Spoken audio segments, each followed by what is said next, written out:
നിങ്ങൾ തുറന്നു സംസാരിച്ചില്ലെങ്കിൽ മറ്റുള്ളവർക്ക് ഒരിക്കലും നിങ്ങളുടെ സങ്കടത്തിൻ്റെ യഥാർത്ഥ കാരണം മനസ്സിലാക്കാൻ കഴിയില്ല.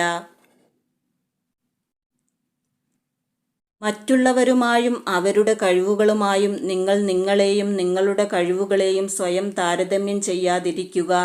അത് നിങ്ങളുടെ ആത്മവിശ്വാസം തകർക്കുകയും സങ്കടം വർദ്ധിപ്പിക്കുകയും ചെയ്യും. ആരുമില്ലാത്തിടത്ത് പോലും നിങ്ങൾ നിശബ്ദമായി കരയുന്നതാണ് ഏറ്റവും മോശം കാര്യം. കാരണം നിങ്ങൾ ആരാണെന്നറിയാൻ നിങ്ങൾ തന്നെ ആഗ്രഹിക്കുന്നില്ല. പണത്തിൻ്റെ അത്യാവശ്യമോ ആവശ്യമോ അത്യാഗ്രഹമോ നിങ്ങളെ ചൂഷണത്തിൻ്റെ പടിവാതിൽക്കൽ പെട്ടെന്ന് എത്തിക്കും എന്ന കാര്യത്തിൽ തർക്കിക്കേണ്ടതില്ല. ആരു നിങ്ങളെ സംരക്ഷിക്കാൻ കൂടെയുണ്ടെങ്കിലും ഉണ്ടെന്ന് പറഞ്ഞാലും നിങ്ങളെ സംരക്ഷിക്കേണ്ടത് നിങ്ങൾ കൂടിയാണെന്ന് ഓർക്കുക. കാരണം സംരക്ഷിക്കുന്നവർ പെട്ടെന്ന് കൈവിട്ടു പോയാൽ വീണുപോകാതിരിക്കാൻ വേണ്ടി. പ്രവർത്തനം എല്ലായ്പ്പോഴും സന്തോഷം നൽകില്ലായിരിക്കാം, എന്നാൽ പ്രവർത്തനമില്ലാതെ സന്തോഷവുമില്ല. ജീവിതം വളരെ ലളിതമാണ്, പക്ഷേ അത് സങ്കീർണമാകാൻ നമ്മുടെ മോശം ചിന്തകളും ആ ചിന്തയിൽ നിന്നുണ്ടാകുന്ന പ്രവൃത്തികളും കാരണമാകുന്നു. നിങ്ങളുടെ നേട്ടങ്ങൾ എത്ര ചെറുതാണെങ്കിലും അതിൽ സന്തോഷം കണ്ടെത്താൻ ശ്രമിക്കുക.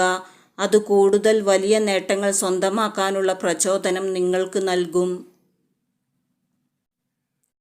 ഒരിക്കലും നടക്കില്ല എന്ന് ഉറപ്പുള്ള വാഗ്ദാനങ്ങൾ കൊടുത്ത് ആരെയും മോഹിപ്പിക്കാതിരിക്കുക. കാരണം നമ്മുടെ വാഗ്ദാനങ്ങൾ മറ്റൊരാൾക്ക് ജീവിതം തന്നെയായിരിക്കും. അത് മറന്നു പോകരുത്.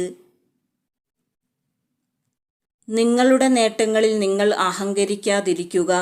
എന്തെന്നാൽ അഹങ്കാരം നിങ്ങളുടെ മുന്നോട്ടുള്ള നേട്ടങ്ങളെ നശിപ്പിക്കാൻ കാരണമാകും. നിങ്ങളെ സന്തോഷിപ്പിക്കുന്നത് എന്താണെന്ന് തിരിച്ചറിഞ്ഞ് അതിനനുസരിച്ച് മുന്നോട്ടു പോകാൻ ശ്രമിക്കുക. നിങ്ങളുടെ അഭിപ്രായങ്ങൾക്ക് വില കൽപ്പിക്കില്ല എന്ന് ഉറപ്പുള്ള സ്ഥലങ്ങളിൽ അത് പറയാതിരിക്കുന്നതാണ് ഏറ്റവും ഉചിതം. ഏറ്റവും ഇഷ്ടപ്പെട്ടത് ഒരിക്കലും ലഭിക്കില്ല എന്ന് തിരിച്ചറിയുമ്പോൾ പിന്നീട് അതിനോട് കലഹിക്കുകയും പിണങ്ങുകയും ചെയ്യുക എന്നത് ഹൃദയത്തിൻ്റെ പേരറിയാത്ത നൊമ്പരങ്ങളിൽ ഒന്നു തന്നെയാണ്. 3 കാര്യങ്ങൾക്ക് വേണ്ടിയാണ് പലപ്പോഴും ഒരു സ്ത്രീ മധുരമായി സംസാരിക്കുന്നത്. 1 സ്നേഹത്തിന് വേണ്ടി, മറ്റൊന്ന് സ്വന്തം ആവശ്യങ്ങൾ നേടിയെടുക്കാൻ വേണ്ടി, അല്ലെങ്കിൽ ചതിക്കാൻ വേണ്ടി. ഒന്നും എന്നേക്കുമായി നിലനിൽക്കില്ല. എല്ലാം ഒരിക്കൽ അല്ലെങ്കിൽ മറ്റൊരിക്കൽ നഷ്ടപ്പെടുകയോ മാറ്റങ്ങൾക്ക് വിധേയമാവുകയോ ചെയ്യാം. പലപ്പോഴും സന്തോഷം നമ്മുടെ പ്രവൃത്തികളെ ആശ്രയിച്ചിരിക്കും.